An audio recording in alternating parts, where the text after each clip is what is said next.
আজকে আমার মিনি কিচেনে রান্না হলো পনির, আলু আর মটর দিয়ে একটা পাতলা ঝোল। তো আজকে রান্নাটা করলাম মাটির পাতিলে। আজকে কড়াইয়ের মধ্যে রান্না না করে মাটির পাতিলের মধ্যে আজকে আমি রান্না করছি। তো প্রথমে আমি তেল দিয়ে পনিরটা আমি হালকা ভেজে নিলাম। তো এখন হালকা ভেজে নেওয়ার পরে আমি পনিরটা আমি পাটির মধ্যে উঠিয়ে নিলাম। নিয়ে এই তেলের মধ্যে আমি একটু শুকনো জিরে ফোড়ন দেব।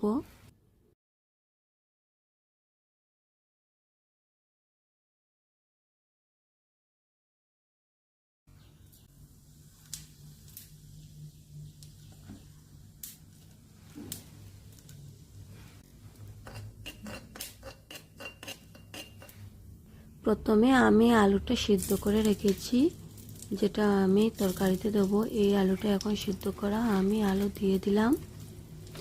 তো এখন মটরটাই দিয়ে দেবো। তো মটরটাও দিয়ে দিলাম, দিয়ে একটু হালকা ভেজে নেব।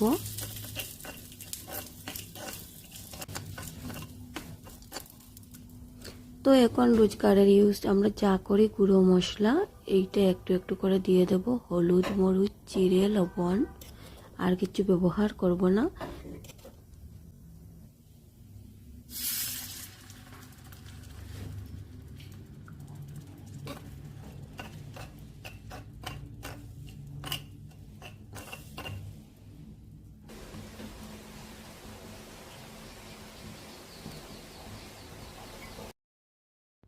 তো ঝোলের জন্য আমার যতটুকু জল লাগে আমি এখন জল দিয়ে দিলাম।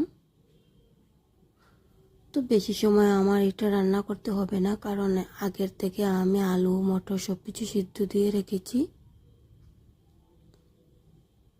তো এখন আমার রান্নাটা হওয়ার পথে।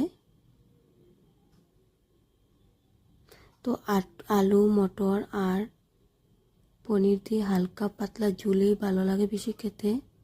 তো আমার রান্নাটা হয়ে গেছে। তো এবার আমি একটা নামিয়ে নেব হটকেসের মধ্যে,